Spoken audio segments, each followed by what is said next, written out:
I've heard your calls for accountability, and I take them very seriously. And given the magnitude of this failure, the Secret Service's Office of Professional Responsibility is reviewing the actions and decision-making of Secret Service personnel in the lead up to and on the day of the attack. So there you have it. Accountability is coming. Acting Director of the Secret Service, Ronald Rowe, is on the job. Everybody can go back to sleep. Here's the problem. Actually, during his testimony, he doesn't really own what went down, and he doesn't have any answers. And it has now been 16 days since the attack, and he is still saying, I'll get back to you. I don't really know. Like really important questions, like the questions that children are asking themselves as to how this is possible, that this could have happened. And this guy has been on the Secret Service for decades, and he still doesn't have answers many, many weeks after the attack itself. It's embarrassing. And I'll just be straight with you. It strikes me, it stinks of a cover-up. Now, I'll let you judge for yourself. That's my opinion. But let's play some of the testimony today, because a bunch of the senators that are decent really hammer this guy, including my guy, Mike Lee, out of Utah. Let's hear what he has to say. Why was President Trump allowed to take the stage at 6:02 p.m., exactly 17 minutes after multiple suspicious person reports were provided, complete with photos and information suggesting that the assailant had a rangefinder, something that ordinary people don't use in this kind of circumstance? Senator, again, it was suspicion, not weapon, or there was never communication of that there was an individual with a gun or threat or other bad intentions. How many suspicious person reports did you receive that day? I'll get back to you on the exact number, but there were other individuals that came to the attention of law enforcement that day. Would President Biden ever be allowed on stage under similar circumstances with an unresolved set of multiple suspicious person reports provided, including indicating that there was a rangefinder involved? Senator, I can tell you that a suspicious person on the outer perimeter with local law enforcement attempting to locate would happen, but I would need more information as far as whether or not we would allow the president to go on or off. Again, for us, it comes down to weapon, a potential threat. Is the individual carrying an IED? Is there a weapon? Is there some other factor that now ramps up our attention to let's hold off on this? If there were, how is it even possible that a rangefinder of all things would not be enough to delay? I'm not saying cancel. I'm saying delay. Why would you not delay the current or former or future president of the United States taking a stage if you see a guy who local counter sniper team says is suspicious? They see him utilizing from 130 yards, perfect sniper range, a rangefinder, which is what a sniper might use to figure out if the shot is good. Why would that not be enough to signal and prevent Trump from taking that stage until you have that kid in custody to question him, to prevent him from carrying out a potential attack? That is such an obvious question, and yet we're still not getting answers. Basically, he's saying, well, if he had an IED, if he had a rifle. Okay, well, one, he did have a rifle. Hello, he did. But sure, okay, so he's saying, I didn't see it. I didn't see the rifle. Well, you did see a rangefinder, and you did have local counter sniper teams who were telling you they thought it was suspicious so much so that they texted one another with a photo of the kid, and they said, what's going on here? And then they leave their station to go find the kid. That's not enough? That's still not enough just to delay it 10 minutes? Come on. There were 8 shell casings found next to the assailant's body, but he was neutralized after the first shot. Where did those other shots come from? Where did the other shots go? As far as the assailant's shooting? Yes. So did the assailant get out 8 shots, or were there shell casings left from the day before? Where did they come from? The shooter, Senator, we believe fired 8 rounds. We had the shooting reconstruction team go out there for a period of days and collect all that. So we have bullet holes, bullet fragmentation, all taken back, and we're still putting together the trajectory and ballistic analysis, although we do have fragments of the bullets, and bullets have been collected in the distance from the shooter's weapon. Gotcha. It's my understanding there was a sniper team assigned to a window with complete overlook, complete view of the roof, the same rooftop sloped rooftop where the shots were fired. It's also my understanding, according to some. You gotta like that nice little jab there. The sloped rooftop. Because that's what Cheadle said, that they would never place a counter sniper team on a sloped rooftop, even though they had the Secret Service counter sniper team on a sloped rooftop. Love it. Whistleblower accounts that post was abandoned. What can you tell me about that? Why was it abandoned? So I saw that from the colonel's testimony, sir, and it's something that I've asked and our mission assurance is getting to the bottom of. And there were two-man counter sniper teams from the locals that were in that AGR building. And so at some point they just left? That I can't, I don't have an answer for you on that, Senator, but it seems to me that It's been 16 days. How in God's name is it possible that you don't have an answer to what happened to the counter sniper team that had perfect overwatch of the rooftop from which the shots are ultimately fired? How is it possible you don't have that answer? How is it possible? That is the number one question you would be asking yourself. This is the failure. This is the pinnacle. This is the moment of failure, right?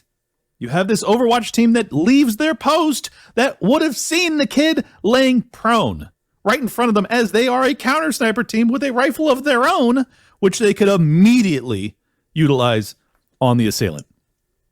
And you don't have an answer. I will get to the bottom of that. How have you not already? That's unbelievable to me. that if even one of them left, there should have been remaining some additional eyes left in that building. Yep. That seems like something that maybe should be one of the very first questions you address. I'm actually surprised that you don't know that already, and I'd ask that you submit to us in writing what you learn as soon as you learn it. Will you commit to that? Yes, sir. What can you tell me about, well, let me just state this way. Multiple requests were made by Trump's protective detail and by Trump's campaign team to the Secret Service for additional resources. I'm told that those were denied. And as I recall, the Secret Service spokesperson initially denied that such requests were made and denied. Why not tell the truth from the outset? What were they trying to do there? So, Senator, I don't think there was any intention to mislead. Seems like a pretty material fact, doesn't it? I you- saw that report. Go ahead, Senator. Will you commit to me that you will submit to us in writing what requests were made by whom and to whom and when they were denied? I will, sir. Okay. Look, at the end of the day, we're looking at a situation in which, at a minimum, people knew that this guy had a gun at least 2 minutes before the shooting happened. I want to know what you can tell me about what happened during that final 2-minute period where a whole bunch of people in the crowd saw and were shouting, "He's got a gun." During that 2-minute period, perhaps at the beginning of it, the local police started to climb the rooftop, and there was at least 30 seconds after which local police were able to personally observe the shooter with a gun, had the gun pointed at him. What happened during that time period, and why on earth was President Trump not removed from the stage at that moment? So again, Senator, the reason why President Trump was not removed was, again, we did not have anything more than locals working an issue at the 3 o'clock. Wasn't determined as to whether or not it was the same individual or not, and there was no report of The same individual as what?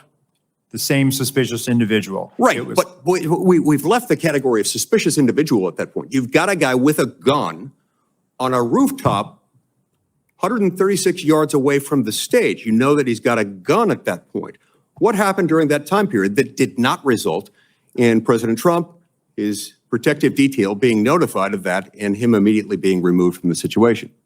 Senator, what I will say, and then I'll turn it over to Deputy Director Abate. No information regarding a weapon on the roof was ever passed to our personnel.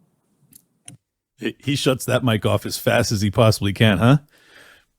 How is it possible that you are using supplemental security detail? I mean, you are using local PD, right? These are not Secret Service.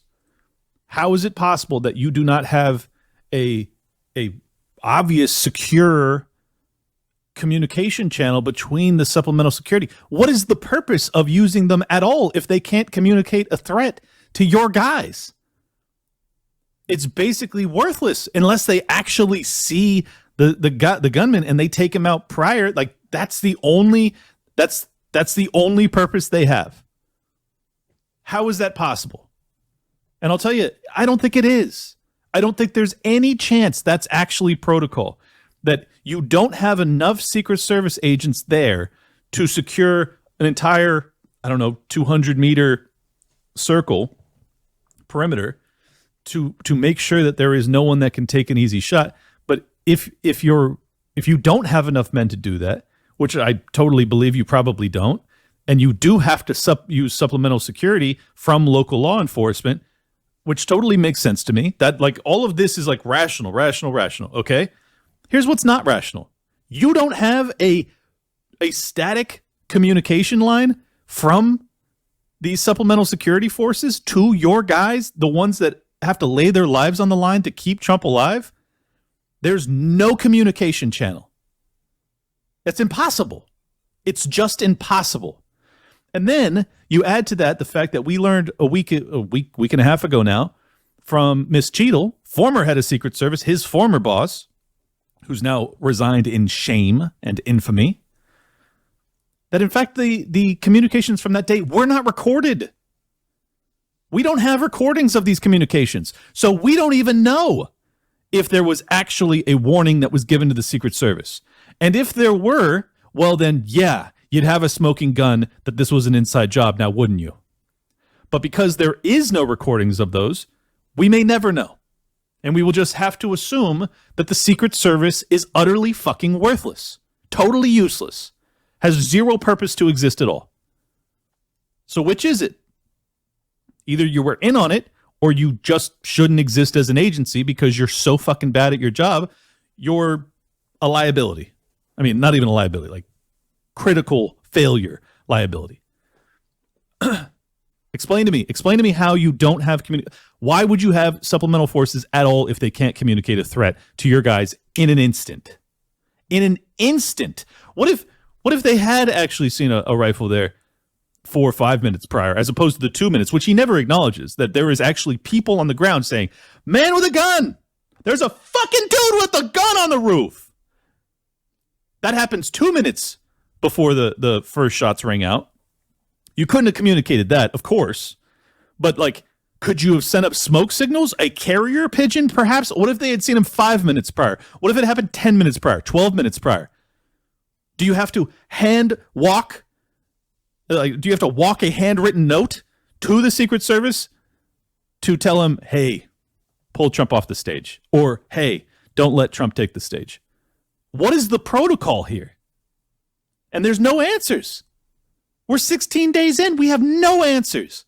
And I'm sorry, but if you, after 16 days, if you still can't answer these critical questions in a concise fashion, yes, we failed. This is what was supposed to happen. This is what didn't happen. And this is who's responsible. If you don't have those answers by now, that's a cover-up.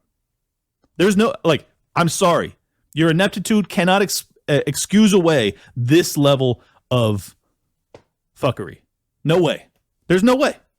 All right, there's just a couple more minutes of this clip. I'm floored. How is that even possible? Do you want to comment to that?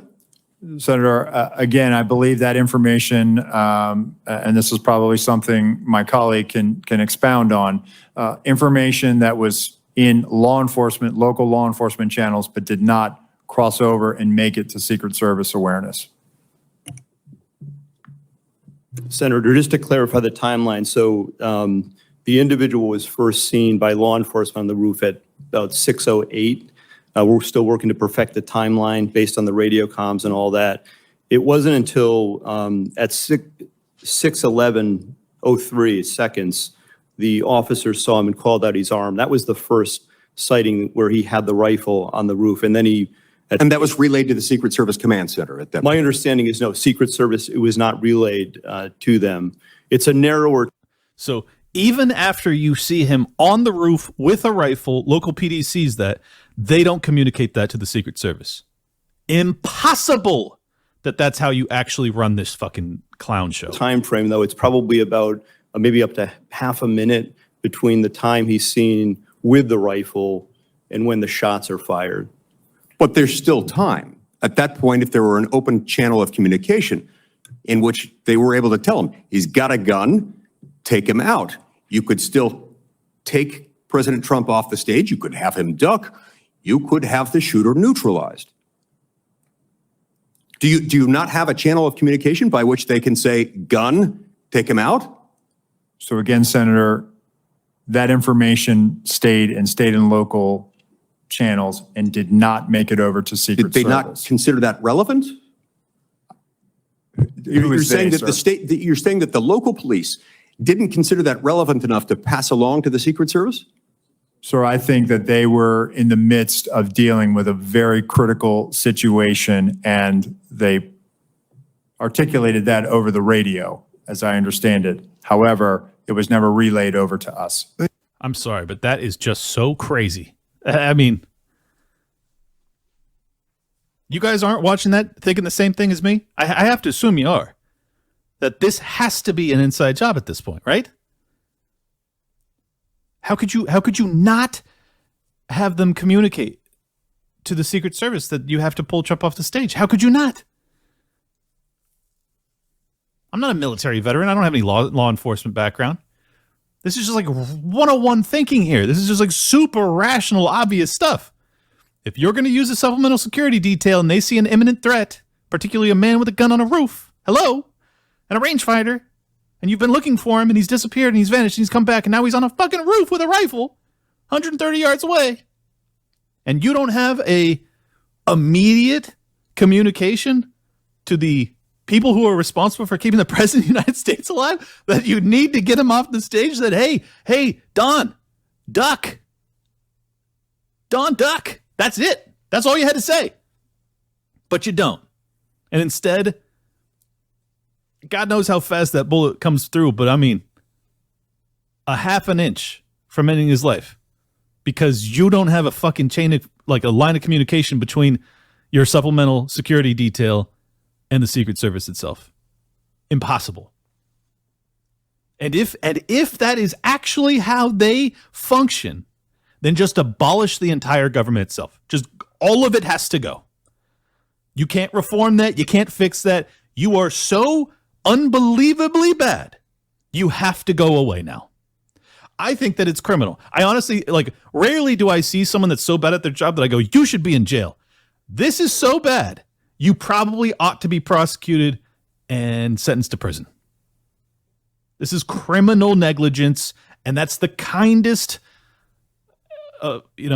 analysis I can give it, assessment I can give.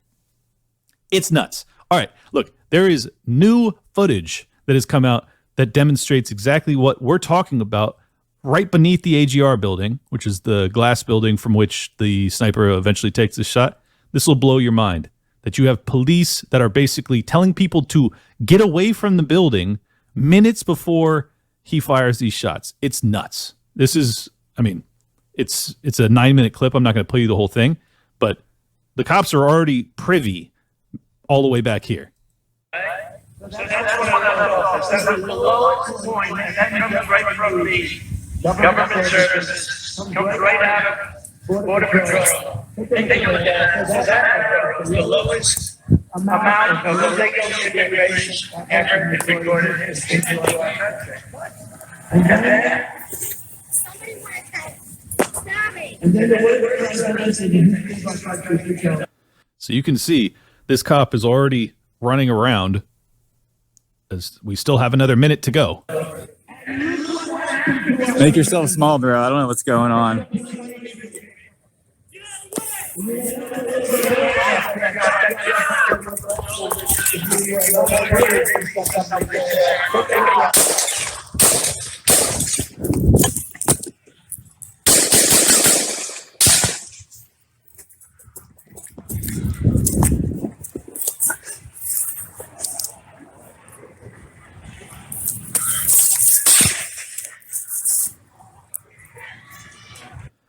And there you have it.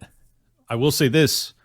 I think that this shatters the narrative that the first volley of shots, the 3-round burst, and then the 4-round burst are from different locations, because this is as close as you could basically be. The person who took this video is by the tree, looks like maybe 20 yards away from the AGR building, and every single one of those 7 shots sounds like they're coming from that same spot. So that doesn't mean that there couldn't have been another gunman in the building beneath, or just slightly behind him. But in terms of distance and sound, I think that kind of closes the door on whether or not that round came from the water tower or anything else. All these other theories that have been floating out there, which I have also discussed, because I thought that the evidence early on made us, genuinely think maybe there was. But I will say the last 2 shots, 8 and 9, the one, it's a few seconds after, it sounds like it comes from a different location. And then there's one more, which apparently, allegedly, reportedly, is the shot from the Secret Service counter sniper team that actually takes him out. So, and that obviously comes from a different location too, which would make perfect sense. So I think that the only question is, like, where did 8 come from and where did 9 come from? But I think that it's very likely that it was either local PD counter snipers or Secret Service counter snipers. But as far as I'm concerned, I'm going to close the chapter on there being, gunmen, assailant gunmen that are from totally different locations. That doesn't sound like it to me. But I wanted to play that latest footage because, one, I think that's a very important insight. And two, what you see there is that there is local law enforcement that is running around telling people, get out of here. They're trying to basically build a perimeter around that building. So there's a threat 6-7 minutes prior to him actually opening fire. There's a threat, a big enough threat, that you're actually telling the crowd disperse. So if that's a big enough threat to tell the crowd to disperse, you'd have to imagine, well, you got the former president of the United States 130 yards behind you. Maybe you should get him notified and off the stage too. Apparently that doesn't happen. Apparently that's standard operating procedure, that we don't have fucking communication between local PD and the Secret Service to actually make that happen. I don't know how that's possible at all. It doesn't strike me to be possible, honestly. Like, it's impossible. So, but I just want you to know, there was a lead time. There was a gap there of not just suspicious person, but like, imminent fucking threat. Real serious now. And they didn't remove Trump. And you're going to have to ask yourself and let that marinate as to how that's possible and why that might have happened. But just to reiterate, 48 hours from that event to the RNC in which he would be crowned as the Republican nominee. And if that bullet is 1 inch different, then you have a different nominee 48 hours later. And if you think that timing is just coincidental, okay, maybe. If you think that they tried to put him in prison for 800 years and they wouldn't go to these lengths, okay, maybe.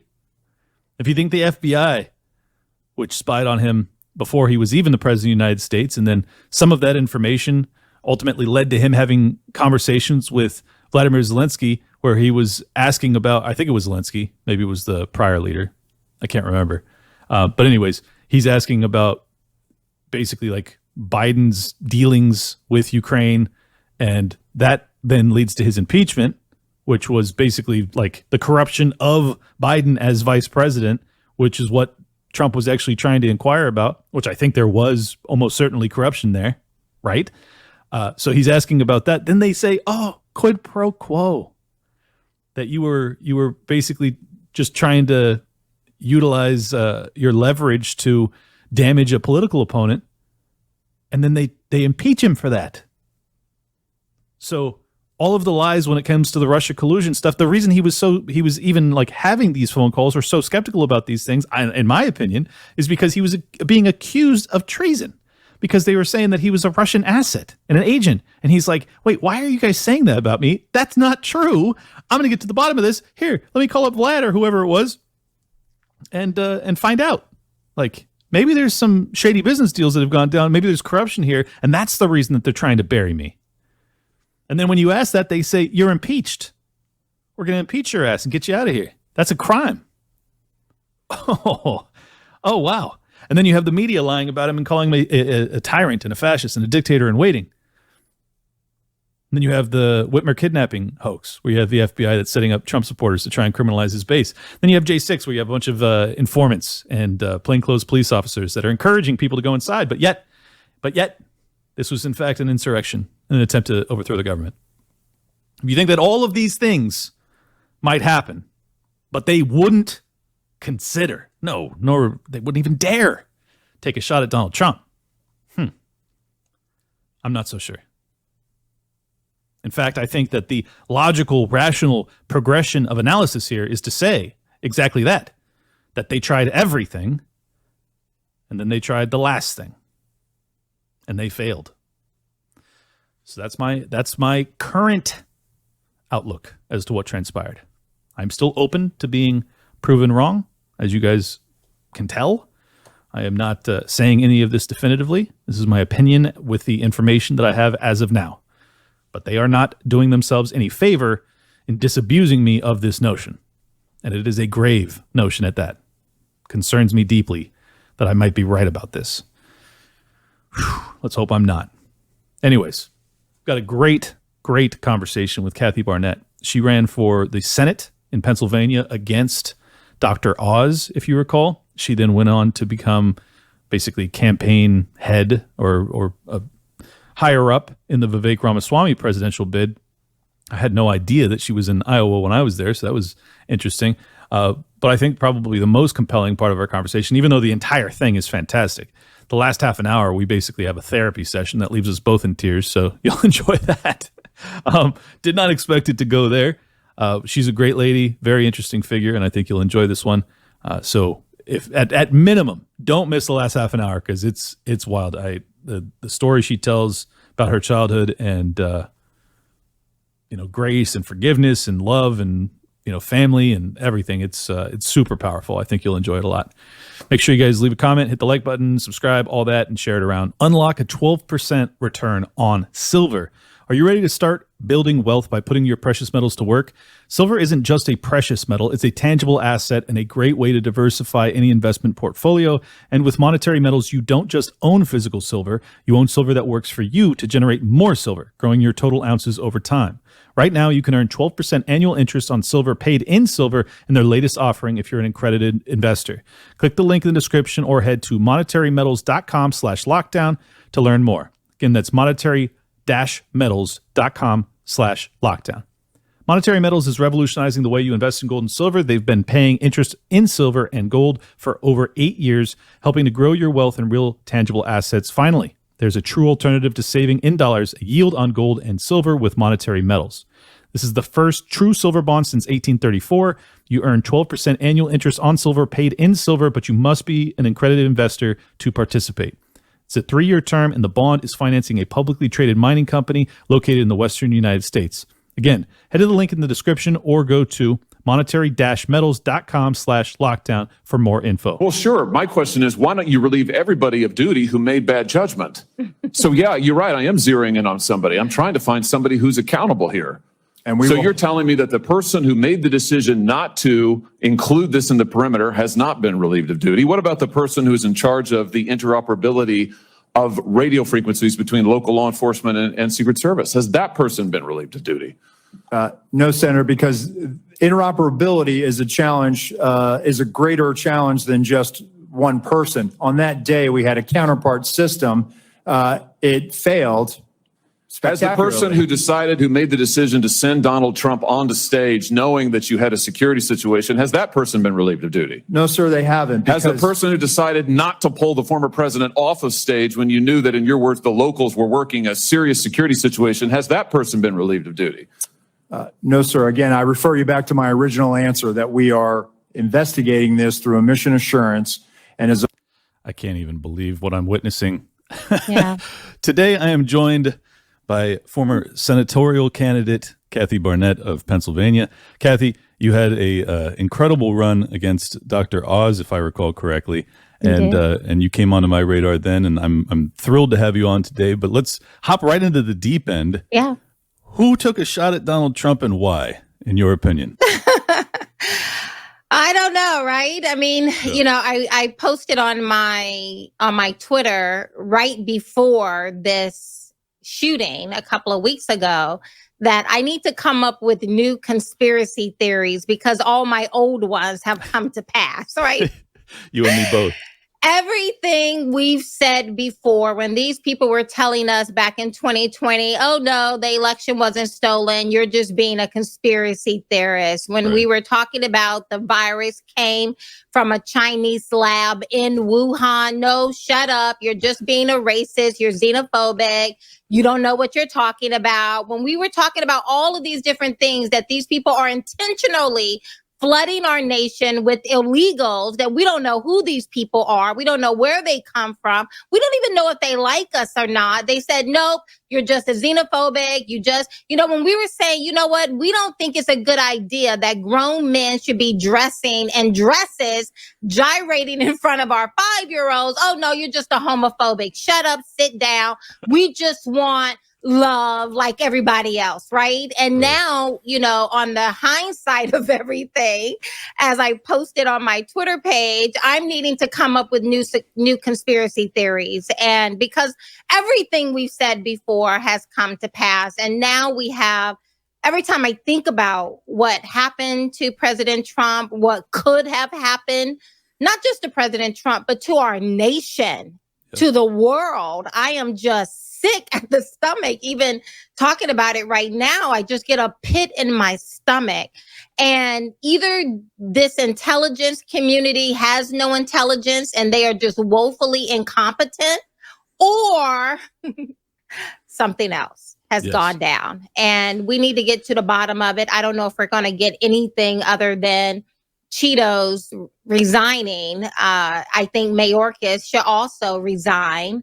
I think everyone who was involved, everyone who made a decision on that Saturday should be fired or should be placed on desk duty until we find out what in the world is going on with our country. Well, that seems like a minimum to me. But I agree with you. I just think that if you have this level of failure, I'm a libertarian, so my initial assumption of all government activity is that it's going to be bad, like that they're not going to do a very good job.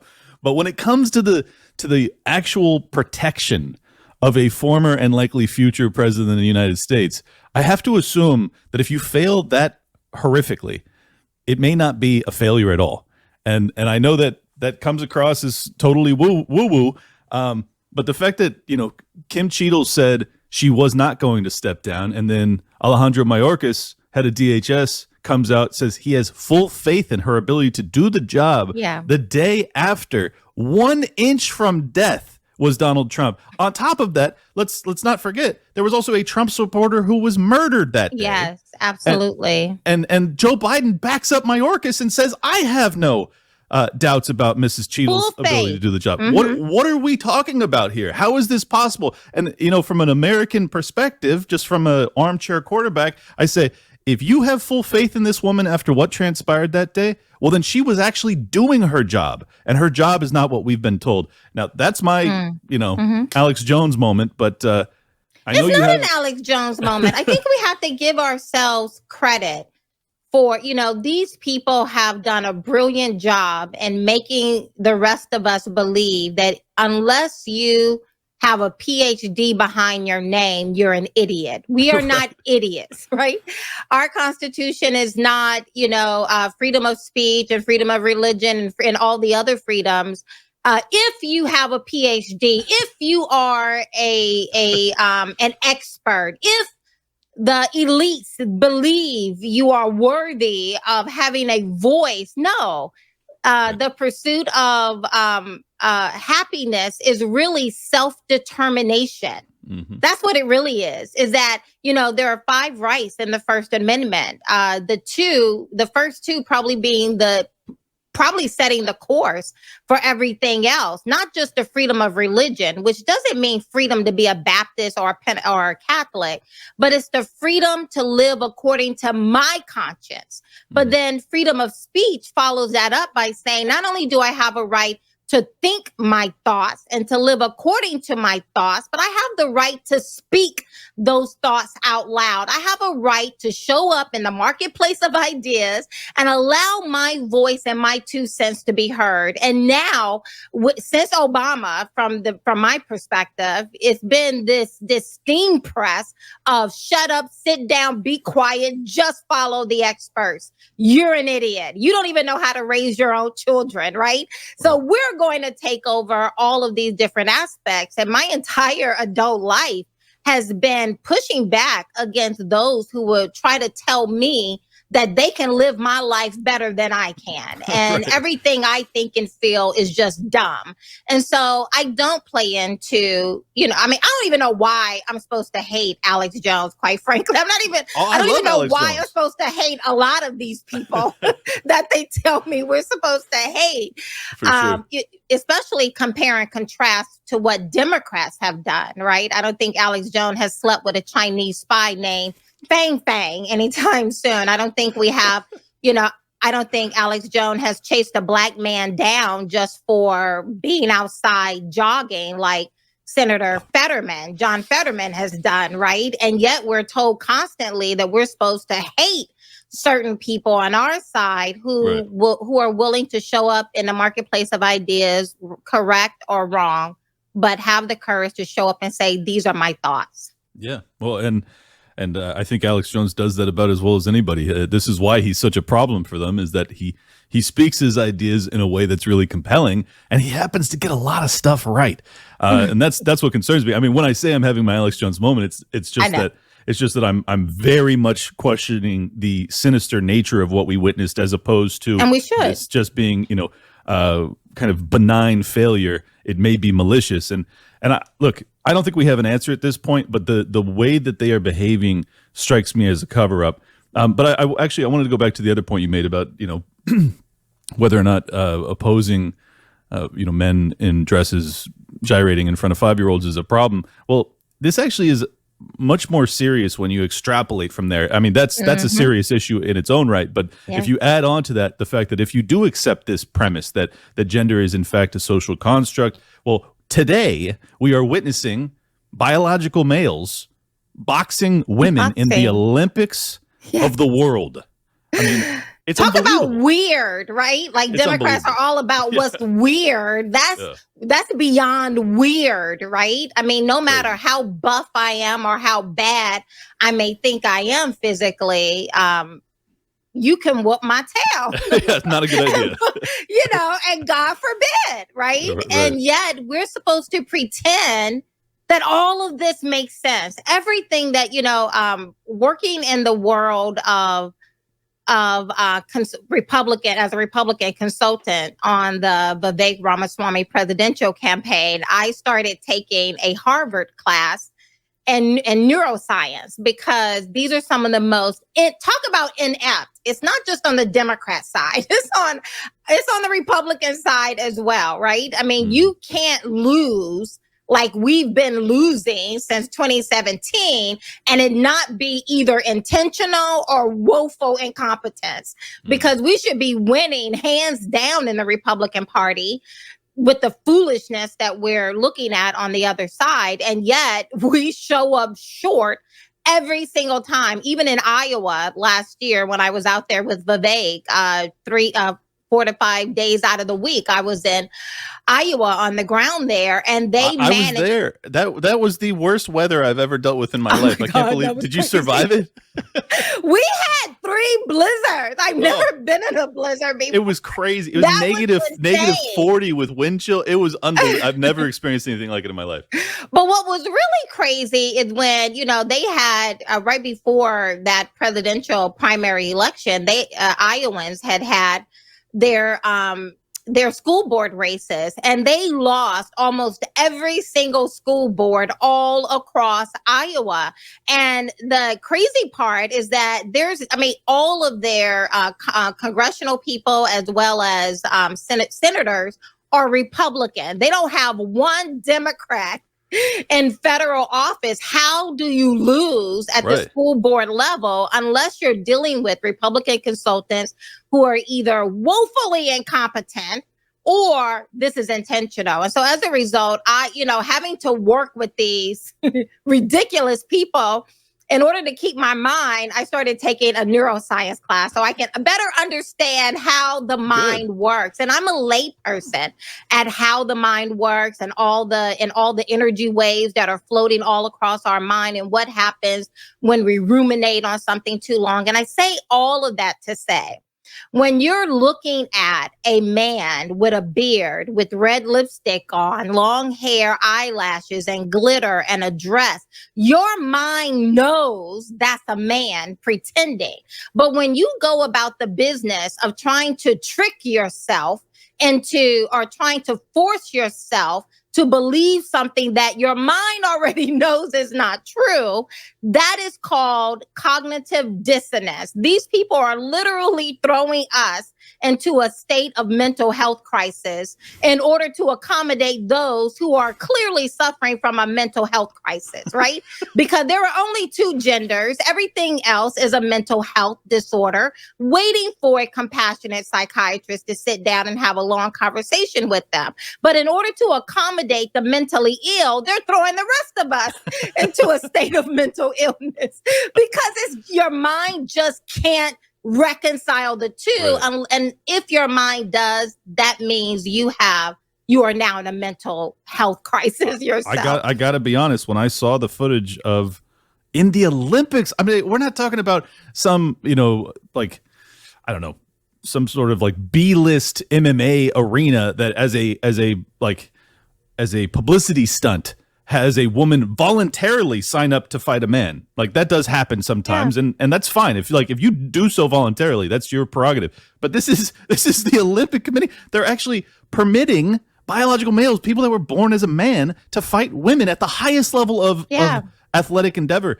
It made me feel crazy. I'm going to be totally honest. Yes, I felt like I was losing my mind. It is strange, right? It doesn't reconcile. And this is within ourselves. And yet again, this is very intense. I'm a lay person and I understand this. So if I, as a lay person, I have no intentions of getting a neuroscience degree, I'm just very curious. And so I find myself studying these things in depth. If I understand this, and if I understand the cognitive dissonance that is going on and how we are throwing ourselves into a mental health crisis to accommodate those in a mental health crisis. And now this is me as an adult speaking. Imagine what we're doing to our young children. And this is something, my husband and I, we homeschooled our kids because we saw 10 years ago what people are just now waking up to today. My husband and I, we saw 10 years ago what was happening, where this was going to lead, and the fact that we are the parents of our children and we take that very seriously. We've done a lot in order to create a home that would be healthy and that would nourish up the next generation of strong, sound, able body and mind Americans. And we did not want the government coming in and doing something differently. So we made the very difficult choice at the time because I had to come out of my career in order to stay home. But it was I'm so grateful to God. It's not even a price that is worth even mentioning what I've lost out on from a career perspective, because now my babies are getting ready to graduate from high school and they are amazing. Yeah. And it is as a direct result of what my husband and I decided to do 10 years ago. I'm so glad you did. And I wish more people would. And I know it's a huge sacrifice to make, but as you said, like, it's not even calculable what the offsetting loss is, because the reward is so beautiful and so important. I mean, I don't think that there's really a more important duty that you have than to raise your kids in a healthy fashion. Yeah. Just a quick question for you, and this is kind of out of left field, but my buddy Anomaly posted this last year, and I wanted to get your opinion on it, if it's true or not. Oh, wait. Screen sharing was canceled. Hold on. There we go. He says the real reason Trump had a falling out with Club for Growth is that they backed Kathy Barnett, which was way better, instead of liberal Dr. Oz, which was Trump's choice.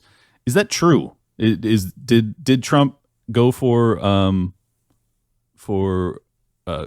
Dr. Oz over you? And why would that happen? Because I'll just you don't have to answer this question. I don't want to like get you in trouble or anything, but like, You can't get me in trouble. Why would if you have noticed nothing, I am going to speak my mind. And I think that's the reason why these Republicans don't like me any more than many Democrats. This is why people like me, like the libertarians that don't really like either party. When I saw someone like you on the campaign trail, I was like, I like this lady. She's actually telling it how it is. Dr. Oz was not good. Why would Trump not endorse you? Why would he not back you? I mean, maybe as a person, right? I mean, when you're running at this level, you spend a lot of time with the other candidates and their families, and all of the men were amazing. They were very respectful, just very respectful men. And I appreciated them for that and all of that. I have nothing bad to say about them as people or their family. Their families were very kind, very respectful. Oz's wife and I will always compare shoes. We love shoes.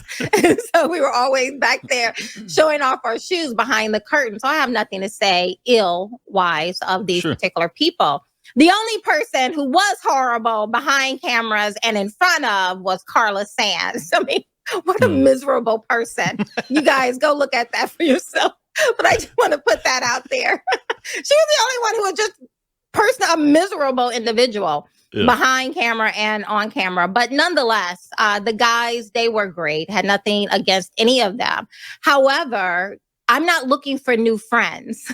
So this is not about trying to find my new BFF. This was about me looking around my family and I and looking at the direction our country is headed and saying, I believe we can do better. And I believe that instead of looking for someone else to do what is in my ability to do, I should do it, right? Why do we keep looking for someone else to save us when we should just look at the person in the mirror and say, what am I capable of doing? What can I do? And at that time, there was a pathway and we took it. And we were certainly the America First candidate. And then here you have Dr. Oz again, nothing against him personally, but as a candidate and as a potential leader of our nation. I mean, he's Oprah's BFF 2 days prior to jumping into the election. He had never said anything in any of his public records of being a Republican, much less an America First flag hugging American, right? And now all of a sudden, Donald Trump comes out 6 weeks before that primary and endorsed Dr. Oz. And let me just say, and I said it numerous times, the best thing Donald Trump could have done for me was endorsed me. The second best thing Donald Trump could have done for me was endorse Dr. Oz. And so the moment he endorsed Dr. Oz, fellow Americans who know Dr. Oz, they were like, wait a minute, we know he's not conservative. So it was like a wake up shock to Americans or at least Pennsylvanians to wake up, get their head out of the sand, and to start actively researching the conservative candidate in the race. And as a result of Donald Trump endorsing Dr. Oz, it was such a shock and a revolt from the people that they woke up, started doing their homework, and they found me. And so that's what it was. Now, the relationship between Club for Growth and Donald Trump, that had denigrated long before I came into the picture. But I happened to be the benefit of it, the beneficiary. I wasn't so interested in the Club for Growth angle on this as much as I'm interested in Donald Trump being the, literal figurehead of the America First movement, at least in terms of the base. That's what the voters think of him as being. Why, to me, you were just so obviously the person that if he's the real deal, you're the real deal. Put this team together. Let's go. It doesn't make sense to me that he would go with Dr. Oz. Was it purely a PR and financial pathway that he just thought Oz has a better chance, so I'm going to back him? I can't come up with a better explanation, so I don't know what it is. Well, allow me to say Donald Trump is not known for his HR decisions. I think we all know that. That's a fair point. He is, I don't know what it is, but I don't either. he picks some of the worst people. We saw that with Herschel Walker, Dr. Oz, what he just came out against, I think it's John Bob Bolton. Good in Virginia. I'm sorry. I said John Bolton. Yeah, right. Secretary of Defense. You know, Mike Pence, as we know him to be today. You know, so he's not the best person. He doesn't have the best people picker.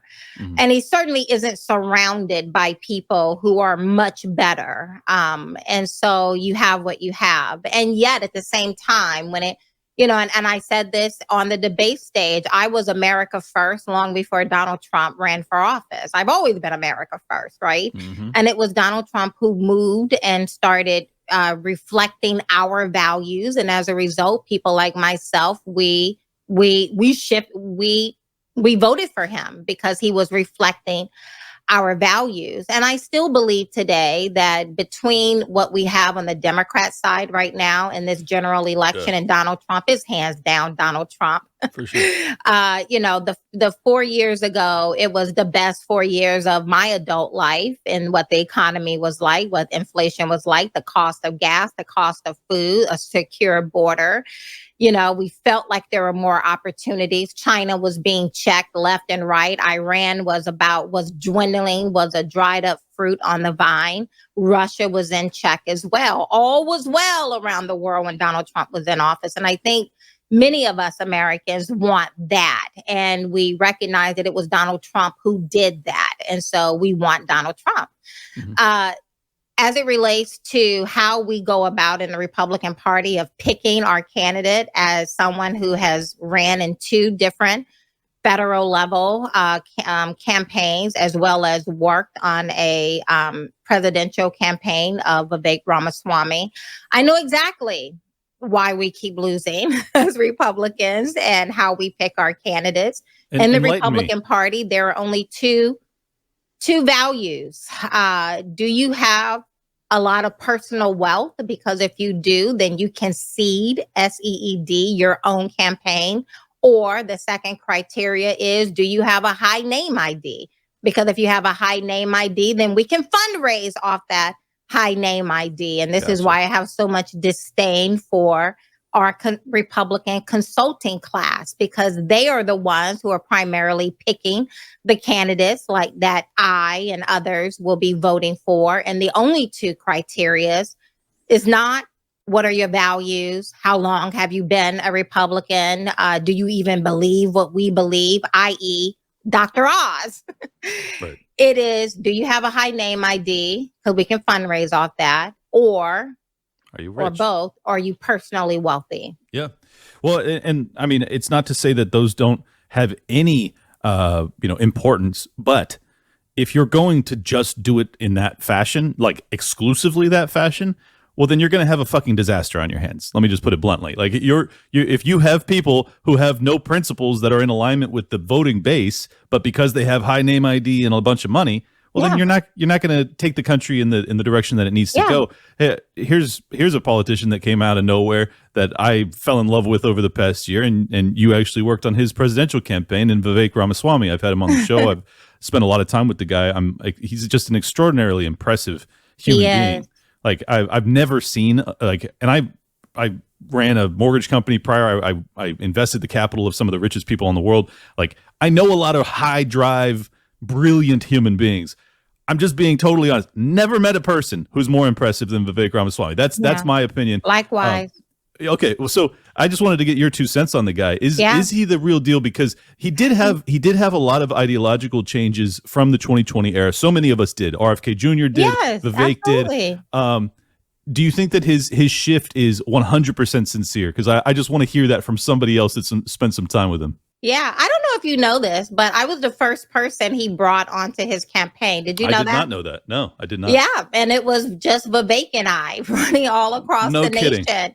And you can track it with how he was moving in the polls. And then, of course, like most campaigns, they bring on these high power Republican consultants. And you can see a drop like a rock. Yep. And all of these polls, they're just horrible. So every chance I get, I just want to throw that out there. Horrible people.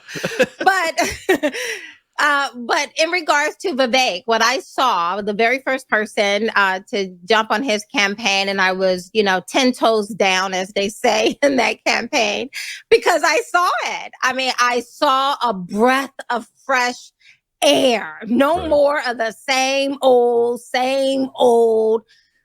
beige Republicans with their beige energy is what I call it. Right. It's so bland, right? And here you have someone who was willing to speak our values in the conservative movement, but even among libertarians, like I didn't even know I was probably more libertarian than I ever thought until I started hanging out with Vivek in New Hampshire. And then I'm talking, and that's the reason I hate all of the categorization that we do, right? Black, white, poor, suburban, educated, not educated, libertarian, traveling with Vivek, what I saw with my own two eyes is that there are more Americans who think like you and I think here than what the media and others would tell us. It's a very profitable business to keep us divided and to keep us constantly looking for the labels so that I don't have to spend the time to get to know you or to talk with you. I can just stuff you in a box and move on to the next shiny object.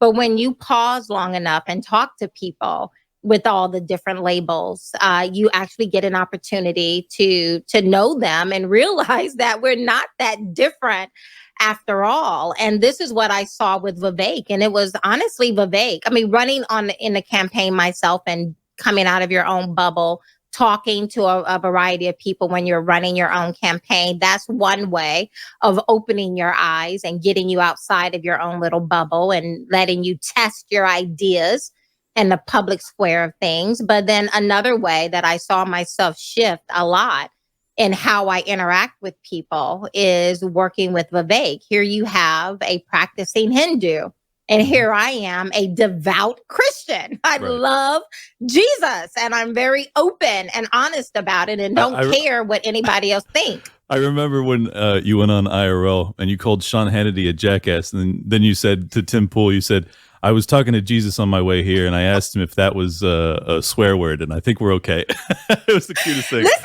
And let me tell you how Jesus works, right? Because I started studying the book of Isaiah chapter 1, for everyone who's listening. Jesus called his people dumber than a jackass. So I was like, see, I knew it wasn't if he said it, I'm good. Thank you, Lord. I thought that was so kind of him because Sean Hannity is a jackass. And I wanted to find a word that would express how I felt about him. And the word jackass kept coming to mind, but I was like, I wonder if that's a cuss word. No, it's not. It's in Isaiah chapter 1. Jesus called his own people actually dumber than a jackass. So if I call you a jackass, that's actually being kind. There you go. Jesus said some of his people at that time were dumber than a jackass. So it's not a cuss word. But we're safe. But yes, Vivek is he's an ambitious young man, but I think we need ambitious people to run in that office. I'm certainly an ambitious person, hence the reason why I ran for U.S. Senate versus local committee person. So I think ambition is not an ugly 4-letter word, although it's more than that, but you get the point. Sure. Is that it's not an ugly word. This is what this nation was built upon. Ambitious men primarily who wanted something more. And I think that's a great trait. I think Vivek has it in spades. But in addition to being an ambitious person, I found him to be a young man of great integrity. When I was running on the campaign with him, and of course, I would do interviews and people would ask, tell me about Vivek. And the first thing that would come to mind wasn't his political acumen or how intelligent he is, but it was the fact that he is truly one of the most kindest person I have ever met. I mean, he's incredibly kind. I spent the night with him and his family in their home. I've spent a lot of time on the bus one-on-one. I've seen him in every possible angle, and I'm always vigilant and watchful. And I found him to be, I mean, we would have been the lucky ones. We could still be the lucky ones if Donald Trump could do better in picking people to surround himself with and bring Vivek on to the in the administration is what I'm hopeful for. Oh man, if he doesn't, I would be stunned. I mean, you're talking about one of the most brilliant, charismatic, hardworking, impressive, very people. hardworking. I mean, if you don't want that guy in your corner, then I don't want to be in your corner. I'll just be honest. Like if that's not a guy that you want in your corner, I don't know what you're looking for. Yeah. So we're going to find out a lot about Trump's second term based off of what happens with Vivek, in my opinion. And the reason I asked is because I think what you were talking about, how he's such a kind person. I think that to me was the thing that I couldn't wrap my head around. Is like, all right, you're obviously super driven, like high aspirations, total go-getter, but you're also nice, like really nice, and you seem sincere, even though you have a very polished way of speaking that almost seems as if it can't be sincere, but you're just like that high level that you can still be sincere while talking in that way. And I was just like, you're too good to be true. And like, even knowing him personally, it's just hard for me to believe. I'm like, you're just so good. How is this possible? I know, right? And what I would say to people, because, we have Republicans and conservative Republicans who was like, he's just too good to be true. He's just too together. He's just too smart. I don't trust them. I was like, you know what? That's more of an indictment on us because we're not used to it. We're used to slimy plastic individuals, right? Exactly. We're used to people coming in front of us, willing to sell their firstborn just to get their hand on that ring of power. And then you meet someone, and I would point to people, Vivek has, this is a multi-billionaire, a young man. He created his wealth on his own. He didn't inherit it. And he had just written a New York Times best-selling book. He was one of those talking heads floating all around CNN to Fox News. Everyone loved him. Could have had his own show. But instead, he decided to run as a Republican presidential candidate. And he did not win any favors by doing that. Initially, the cost was high and no one knew that I felt like he would take off as he did. Hence the reason why I put all my chips behind him. But he certainly had no guarantees that he would take off as he did. And yet, it was Vivek, the only politician outside of myself who was willing to say there were only two genders. And he said it with compassion, but he said it without qualifying, without keeping some door open for someone's, emotions.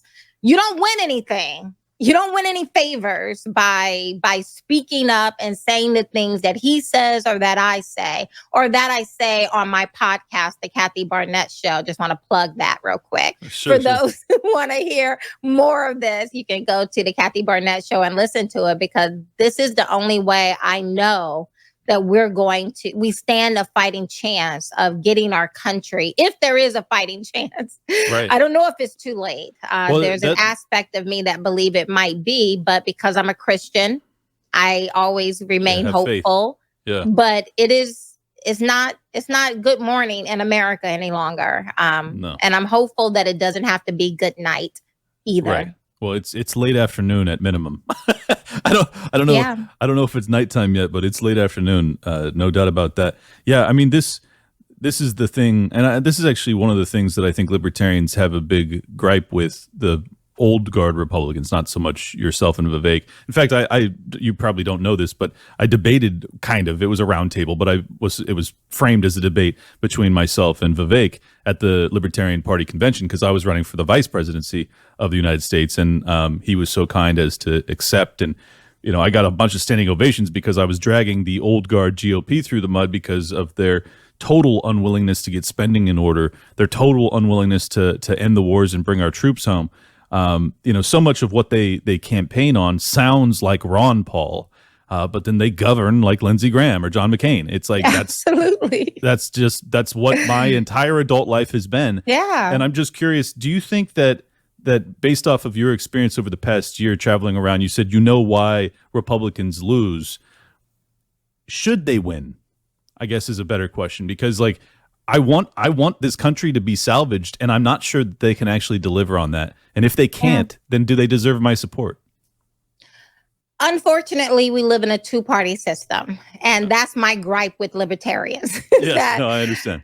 You're not going to win a presidential race anytime, probably in my lifetime or yours. And so that, and I hate wasting time and effort, right? Mm-hmm. And so we're in a two-party system. You're either, if you want to win, you're either Democrat in the Democrat Party or the Republican Party, and that's the reality, whether you like it or not. And everything else is essentially a waste of effort, unless, somebody pull a Hail Mary. That can happen. Look what happened in 2016 with Donald Trump. So it's not to say that it can't happen. But he still did that as a Republican. Generally, these are the two parties that we find ourselves in. And as a result, I will never vote Democrat again in my life. Oh, yeah, you and me both. I mean, these people, they suck. They're horrible. I mean, even Hitler had friends. I saw a documentary on Hitler, and he had people who loved him. So I'm sure there are people who love Democrats, but I certainly wouldn't want Hitler's policies, right? And I certainly don't want Democrats' policies, right? Me neither. However, we're in the Republican Party, and because I believe it's a two-party system and someone from either of those two parties are going to win, I believe it's my responsibility not to abandon the Republican Party, but to perfect it. Sure. And the way that I know to perfect it is to put a big, beautiful spotlight on the stupidity that I see when I see people talking about Dr. Martin Luther King was a bad dude. 5 months before one of the most important presidential elections. I think that's stupid. Now, was Dr. Martin Luther King a bad dude? I don't know, and I don't care. And I'm more than willing to have that debate the day after the November election. But between now and then, how about we just focus on trying to add people into the party, or multiply our base, versus always trying to divide and subtract and having all of these ridiculous purity tests that no one can measure up to. And I think that's my job. Let me give you my perspective on why I think not so much third parties, but the Libertarian Party in particular is valuable. Because, as you can tell, I have much more sympathetic view towards the Republicans than I do towards the Democrats, who I genuinely perceive to be existential threats to myself and my family. Yes. So, my preference would be that Republicans just wipe the floor with these people. However, it's not enough to just be a Republican. Like, you have to be a good one. And the financial condition of this country and the complete obliteration of our civil liberties came as a byproduct of the George Bush administration in my early adulthood through the war on terror after 9/11. I mean, the Patriot Act, everything that they did after that, they also just blew the budget out, $8-9 trillion wasted on a 20-year war that got us nowhere, basically accomplished nothing whatsoever. It was absolutely terrible. And I think this is the primary reason that Republicans lost so many of the libertarians, that if they had not gone down that neoconservative path and that fiscal insanity path, that you would still have us. Like, we probably, because like Ron Paul ran in 08 and 12, and so many of us got involved in the GOP because we were like, all right, like the Republicans are trying to do something good here. Right. And then he was basically blacklisted and thrown out and unceremoniously, and we're like, oh, maybe this isn't the party for us. So anyways, long story short, the reason that I think that there is value in the Libertarian Party is that if there isn't a threat of people who are probably closer to you philosophically leaving because you're just not doing a good enough job, well, then you don't have much incentive to listen to us. And I think that a good example of why the Libertarian Party under the Mises Caucus control, which is where it's at right now, has some value is that Donald Trump and Vivek Ramaswamy and RFK Jr. all came to our convention to try and win us back over. And I think that they did a good job of that. Anyways, that was a long rant, but I just wanted to say that's my logic. I agree with you. I agree with you. I don't believe that the Libertarian Party should just be non-existent. I don't believe that at all. I believe it serves a purpose. I was specifically talking about who, voting one way or the other, right? Come I'm November. not going to vote Democrat. I'm going to have to vote Republican because I want a better chance. But you're absolutely correct. I mean, we need that kind of push. And you're also correct. But the way that I look at it is that, these old guard Republicans, I hate labels, but it helps in some regard. And I believe that you have those of us who think like you and I. You have the crazy communists who are in the country, but then you have a fairly good chunk in the middle, and I call them the uniparty. And it doesn't matter if they're Democrat or Republican, but they move in line. Hence the reason when Speaker Mike Johnson got in office, he immediately went about the business of sending more money to Ukraine, putting absolutely nothing in that particular bill to secure our border. But he's supposed to be conservative, right? And these things just don't jive. And I don't have to be a devout Christian too. I mean, yes, right. And yet labels. I mean, these are the things, right? You even had Dr. Oz talking about he was a Christian. Okay, yeah. Maybe not. And yes, I'm judging for those who may think, yes. Matthew chapter 5, people. Matthew chapter 5, start there.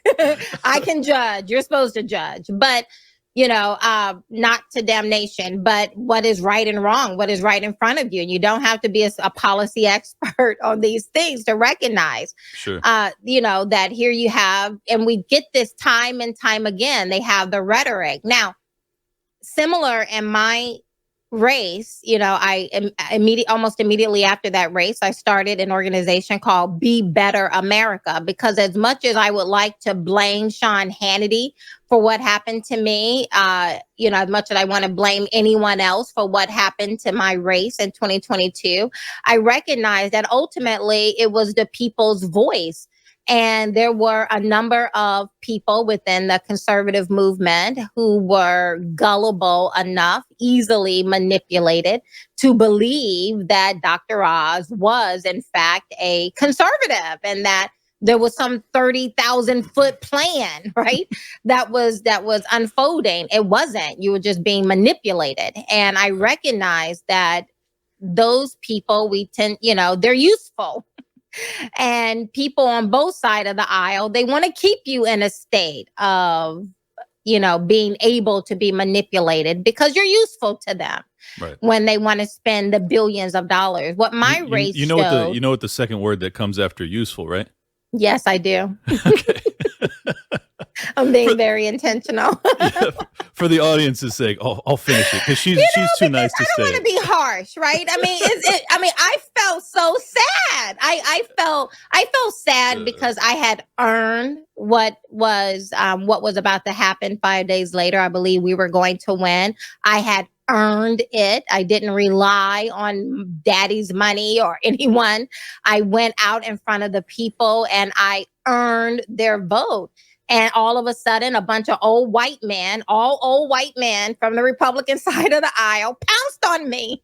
Yep. And was lying on me. And that's not a good feeling. No. It's not a good feeling to have people showing up at your door thinking you lied on them or sending you letters about how they're going to harm your children. None of those things are good. It doesn't feel good to have articles written about you that are just sheer lies. I'm just personally pissed about it because I think you would have been amazing. I thought you would have been really good in office. And, I don't know you personally, so I can't have, I wouldn't have had the same, emotions towards the plight that you had to go through because I just don't know you. But in terms of for the American people, it would have been great to have you in there. It would have been great. And so I was sad for the reason that I just said that pertains to me, but there was an incredible amount of sadness for me when I saw what had happened to the people. Yeah. Is that, in my race alone, I only had $1.6 million in that entire race.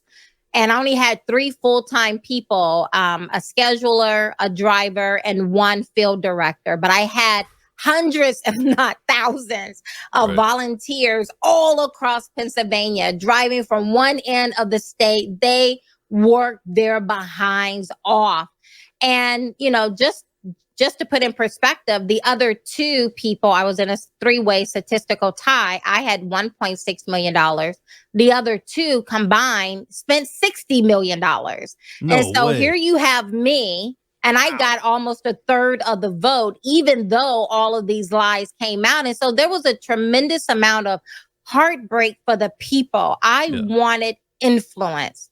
And I wanted influence because that's how you effect change in this country. I wanted to put myself in a position to actually serve the people and not my own 401k. Right.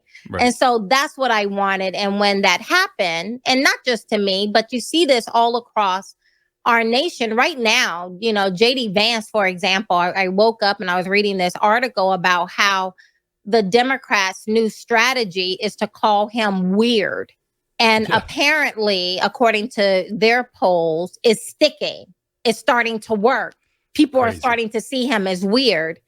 And they're like, yay, let's high five each other. And that's just a sad commentary to where we are today, because I believe overwhelmingly the American people want better and they really do deserve better. But when the strategy to win is to demean and to ad hominem people into the grave versus talking about policies and ideas, we, the people, are the biggest losers in that equation. And that is just extremely sad for me and for the country. Well, let's do that then. Let's talk policy, because Kamala Harris is apparently the heir apparent to the illustrious 4 years that has been the Joe Biden administration. Good God, I can't even imagine that the American public is going to look at the last 4 years and say, I want the lady who was the worst aspect of the last 4 years, I want her to be the president for the next 4 or the next 8. I mean, it's just so crazy to me. But, policy-wise, I think she's a disaster. And and she's also she's not bright at all, even though she was a lawyer. She's an idiot. Yeah, when she's actually grilled on topics, it's quite, actually, let me play you this clip, because it's just nutty to me how bad she is at this. She is. Hold on one sec. Here we go. Ma'am, the U.S. is experiencing. Can you tell us a little bit about how you would prevent the new spending and your Build Back Better agenda from exacerbating the problem? And also, what else are you going to do to fix this problem with inflation? All right, thank you. Well, let's start with this. Prices have gone up. And families and individuals are dealing with the realities of that bread costs more, that gas costs more. And we have to understand what that means. That's about the cost of living going up.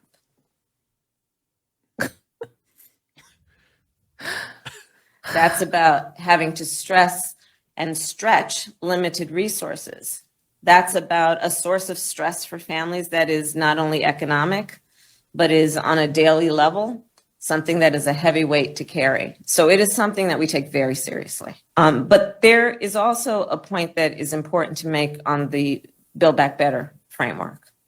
One, it is designed to make it less expensive for working people to live.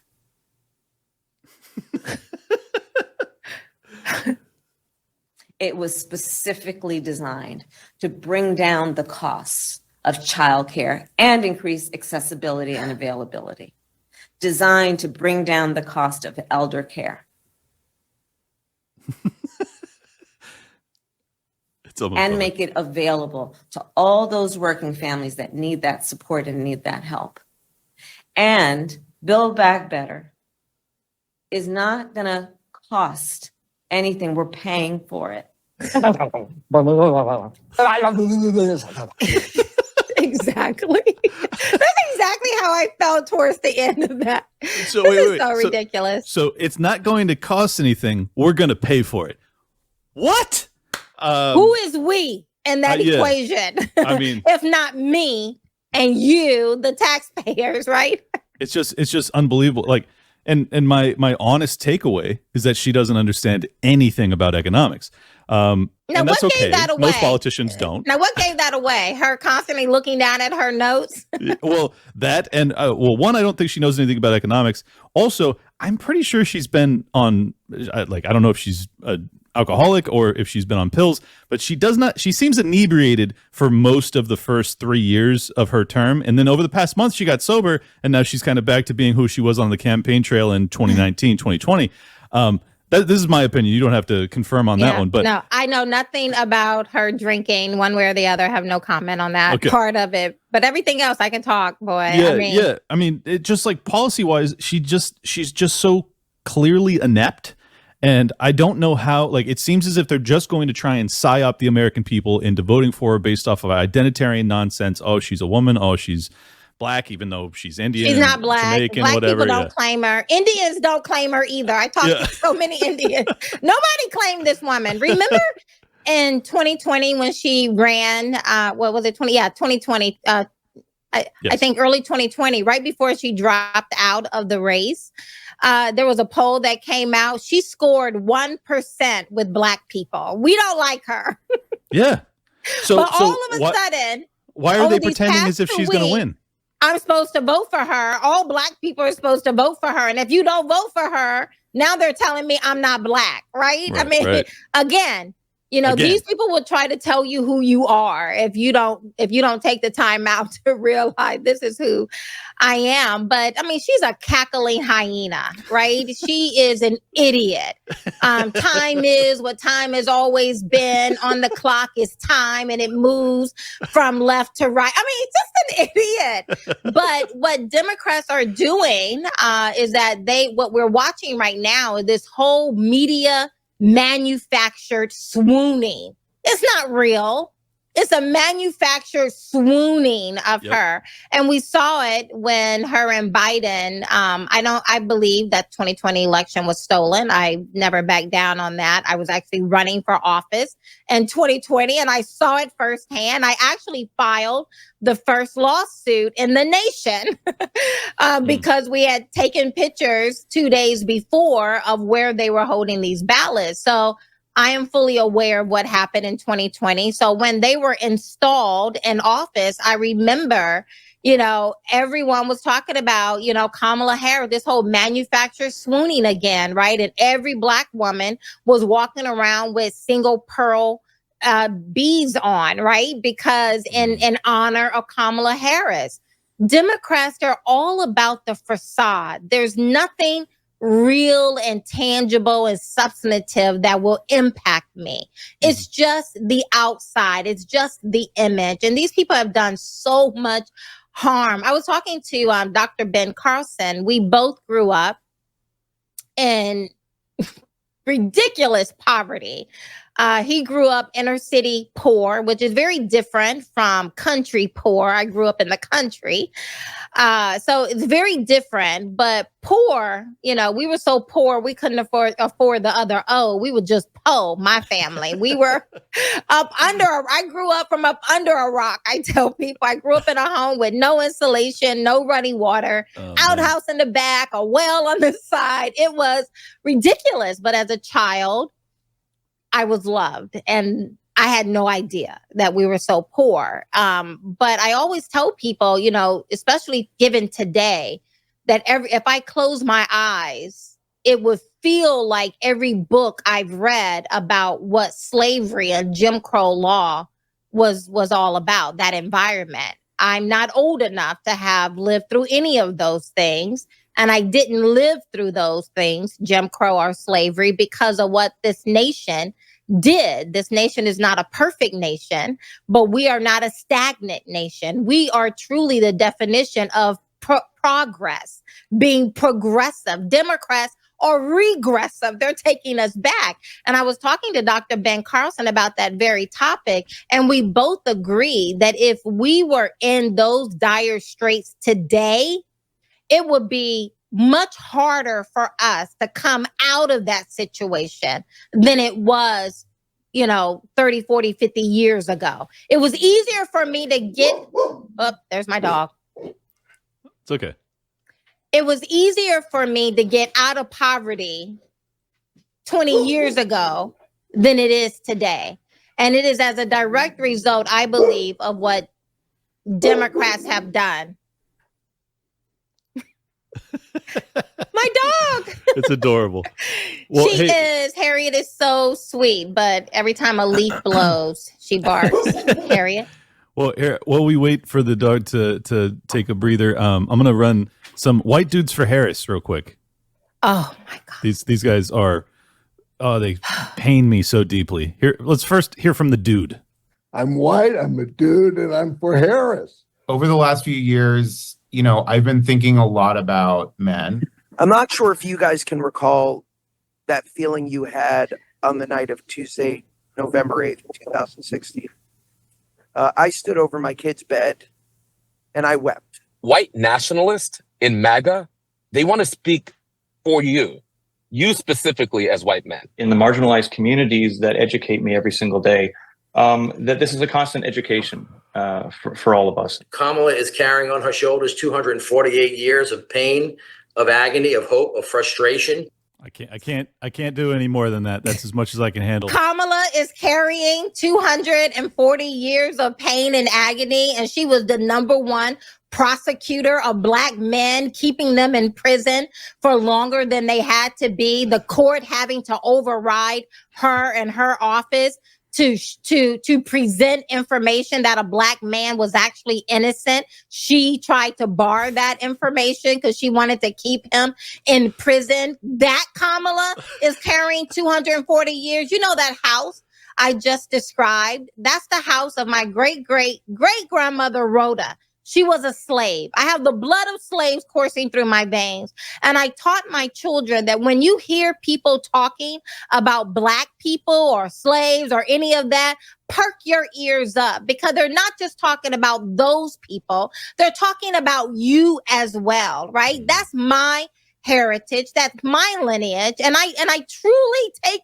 offense at when I hear these white people primarily trying to tell me what it means to be Black, trying to tell me what my history is, trying to tell me I'm not a slave. You don't tell me how I am to vote. They used to do that, white people in the Democrat Party back in the day. They still do. But I'm not a slave. I'm going to vote the way that I want to vote. And this whole white dude thing, these people, they're so racist.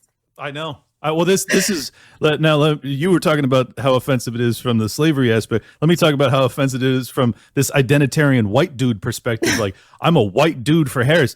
I don't like this identitarian shit. I'm sorry. I know you don't cuss. I do a little bit. It drives me up the wall that, like, the people who are talking about how we need to, I don't know. I thought we were supposed to be getting past racism, or we're now dividing ourselves based off of our immutable characteristics when it comes to who we're going to vote for. And you're supposed to be the progressives. I mean, it's just galling. They're regressive. They are. They're regressive. Clearly.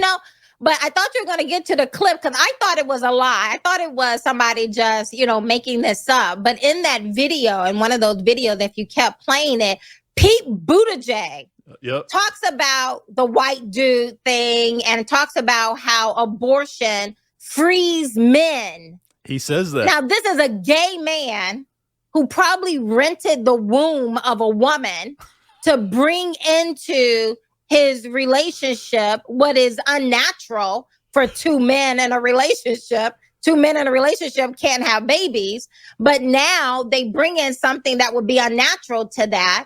And he has the nerve to say that abortion, this is a gay guy saying abortion frees men. Here, let me run it, because people won't believe you if they don't hear it themselves. But for all of that, what's really filling my sails right now, and what I think Kamala Harris is expressing so well right now, is the positive side of all this, a reminder of what we are for, namely freedom. I'm so glad she has made freedom the theme of her campaign, because I think in so many ways that's what's at stake. And yes, women's freedom is Exhibit A after Donald Trump demolished the right to choose. But of course, men are also more free in a country where we have a president who stands up for things like access to abortion care. I mean, that is the most offensive thing I've ever heard, that I'm more free because women can get abortions? What are we So talking now I'm about? more free to just sleep with anything that moves. Can you say monkeypox? Remember how that came and went? Just because you can sleep with anything that moves? Oh my goodness. No, monkeypox, people. Yeah, that went away real quick when we found out 99% of it came from a particular community of people. No, I don't think we want to do that, right? And let's talk about abortion. I don't know if you know this. I talked about it, you did not ask me. So this would probably be one of the first times I actually bring it up without someone asking me about it. But I am no longer ashamed. I didn't know I was ashamed of it, but I was. There was some aspect of me. But I am the product of rape. My mother was very young when my father, who was an adult, conceived me. And I'm so grateful. My mother was too young then to make this decision. So I'm very grateful for the adults who came alongside her, who saw value in my life. But again, here are Democrats stepping up on their moral high horse to just say out loud what they determine to be a known fact, that lives like mine don't count. And in fact, aborting them, not just give women freedom to just sleep around with whoever they want to and not be very thoughtful and deliberate about it. Judgment, but not really, because we've all had indiscretions in our lifetimes. But again, here you have Pete Buttigieg, a gay man, saying it also frees up men to go around and sleep with whomever. I mean, I don't know what else I could deduct from that line of thinking of how men are free when women are allowed to have abortions. Right. It's just, and it's an upside down. And all of this matters. I know we live in a culture that says, the most important thing is how I feel. Me, myself, and I. I am king. I am God. But that's not how this very fragile thing we've inherited called America work. And we get to determine the values. We get to participate and what kind of culture meaning the collection of ideas and beliefs that are swirling all around us, that we get to bring up the next generation in. And when you have a next generation that grow up and it's all about you and how you feel and greed and capitalism, no matter what it does to the next person, this is not going to bode well. I mean, how can I say this? Remember in 2016 when Donald Trump won and all of these college students started crying and they had to bring in puppy therapy and pizzas for them on college campus? I'll never forget it. I'll never forget it either. And we laughed at them. We called them snowflakes. And we did gotcha memes, right? About how ridiculous those college kids were. Well, guess what? Those college kids from 2016 to today, they're now in the classrooms teaching your children. They grew up.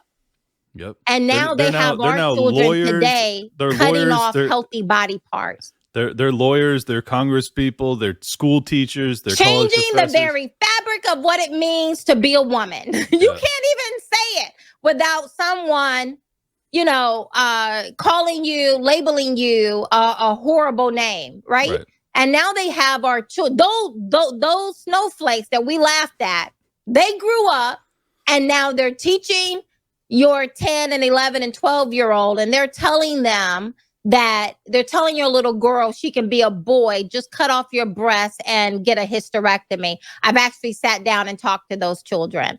I've talked to little boys who are now chemically castrated, who now believe they made a mistake because guess what? At 11, they really didn't know what their future adult self would want, right? And so guess what? This generation of children who are being told that nothing really matters except for you, yourself, and I, these little children who are riddled with anxiety and depression, they're going to grow up too. And if you think you can barely recognize what America is today, just imagine if we keep quiet. Exactly. Give it 10, 15, 20 more years and it's going to be a If that. madhouse. I Yeah, give yeah. it Well, 5. exactly. I mean, we're Yeah. kind of already living in it, but I do have a question based off of the story you told, and I appreciate you sharing it because it is a powerful one. And this is kind of a weird question, but it just immediately sprung to my mind. Has your father ever reached out? Did you have any relationship with him? Did you ever try to? Because I can't imagine that you'd want to, but at the same time, there's that natural instinct to want to have a father and to want to have a relationship with your father. I'm just curious. You're the first person to ever ask me that question. No kidding. Yeah. Wow. Well, I hope it's not too sensitive, but this whole part of my story is very sensitive, and I've done as much as I could to make sure that it's not just a political tool of course to try to sway people. It is my story. Yeah. And I'm very close to it. It's your life. Maybe I even write about it, who knows, but Yeah. I've never really shared all the aspects of it. What happened to a young girl at 11 to 14, all of these different things happening to her, and how did she turn out? It has not been a bed of roses for my mother, but I'm grateful for my mom nonetheless. Of course. And I'm grateful that I'm here, not aborted, but here to catch my mom. And you can imagine when something like that happens to a young child's life, the trajectory of their life shifts. And there's a pathology that goes along with it. And one of the many blessings my mom and I have talked about is that had I been aborted, there would be no one here today to catch her in this time, because aborting me would not have erased the wrong that had been done to my mom. Right. Aborting me would not have given her back her innocence, right? Of course. And erased all the harm that had been done to her little body. So I'm grateful. Harriet. So I'm grateful that I'm here to catch my mother today. I'm personally grateful because I think you're an incredible person, and I'm just so glad you exist. And that's awesome that you're able to now kind of return that kindness towards your mother and be there for her as she needs it. That's an amazing thing. But even my dad, and I call him my dad. I grew up, like I said, it was a one-stop sign town. Everyone knew everyone. Right.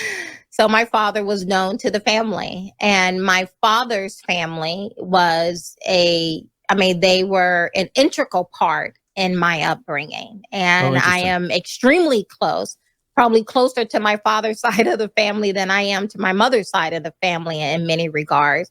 They were bedrocks in our lives, and they came alongside my mom and me as well.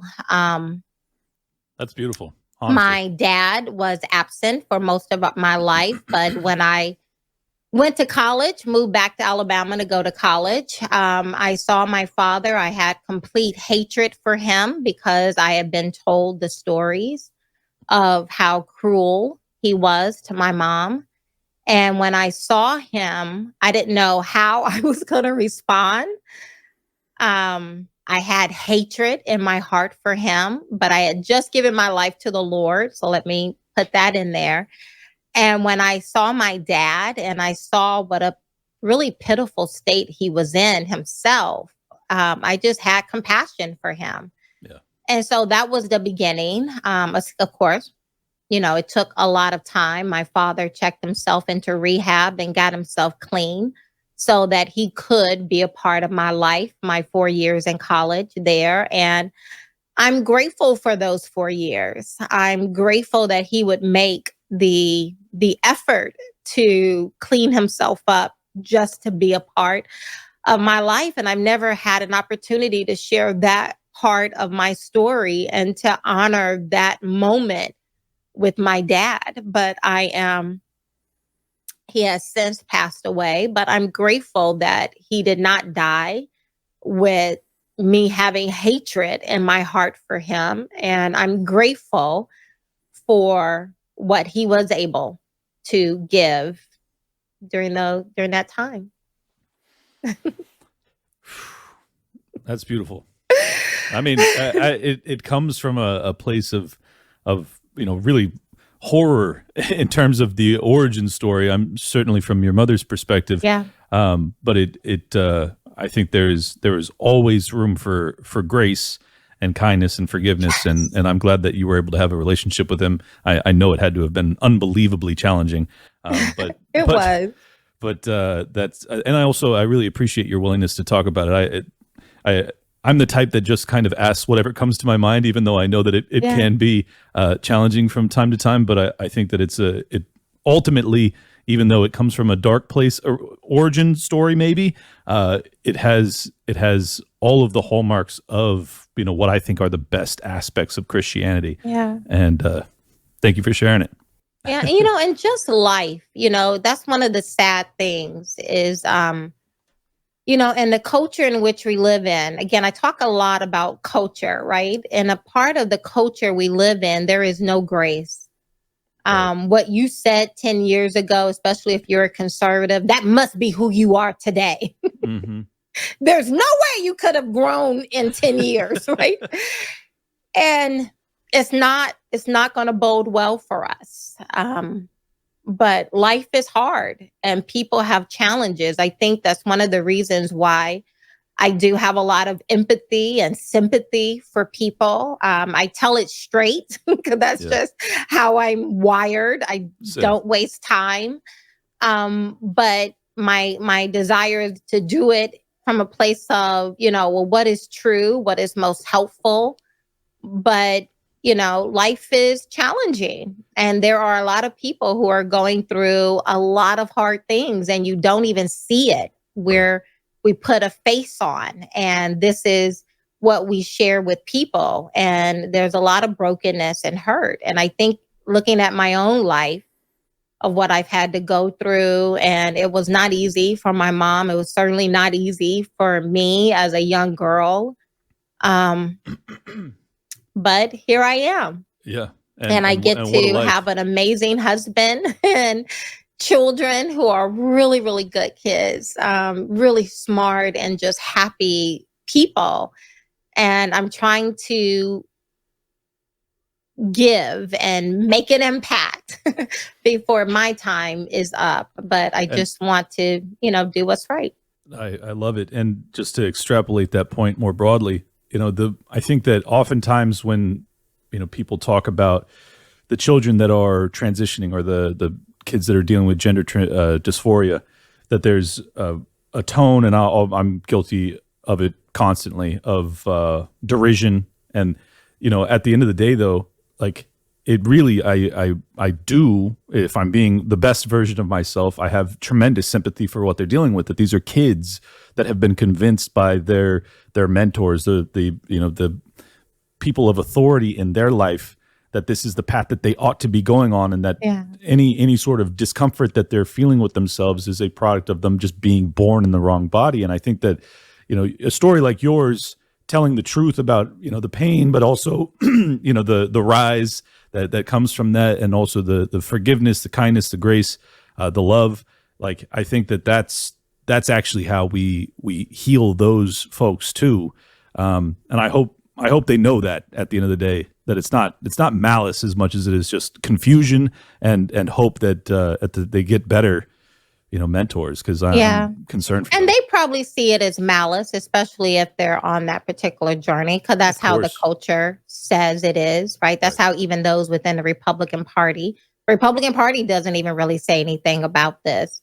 But it's something so incredibly evil. And one day, by the grace of God, we will wake up as a nation and look back on this time when we did not come alongside the most vulnerable among us and protect them. I think, my own story and looking at my mom's life and looking at our little lives back then, it was so hard. And we were so vulnerable to so many things happening to us.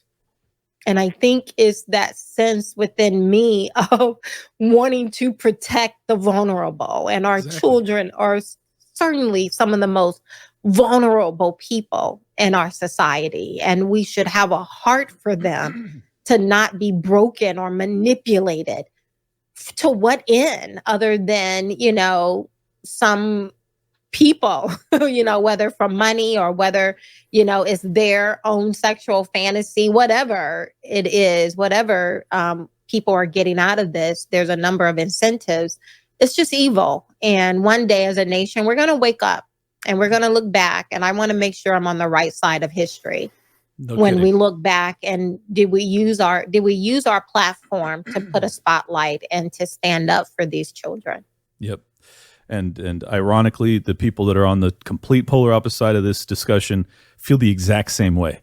And I know that's hard to imagine, but I think for many of them, it's sincere that they think that they are standing up for the downtrodden, the oppressed. And it's like, yeah, you think, but you're actually doing the oppressing. You're actually destroying these kids. And we'll let history tell that tale. Yes. I'm not going to jump to it. But anyways, Kathy, this has been one of my favorite conversations all year. Thank you so much for your time. Go ahead and tell people where they can follow you.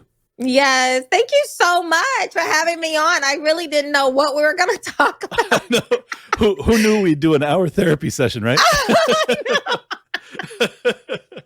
Oh my gosh, right? I feel like I just went through therapy. That was crazy. But Clint, thank you so much for being Absolutely. so very welcome and safe space and all of that. Indeed. I truly appreciate the kindness.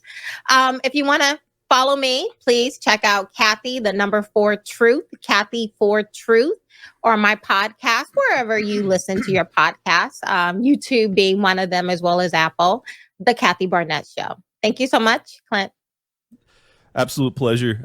Thank you so much for tuning in, ladies and gentlemen. If you'd hit that like button, share this one around. I think this was a really compelling conversation and a very honest one, one that the censors may not like, but I don't care. We're going to post it anyways.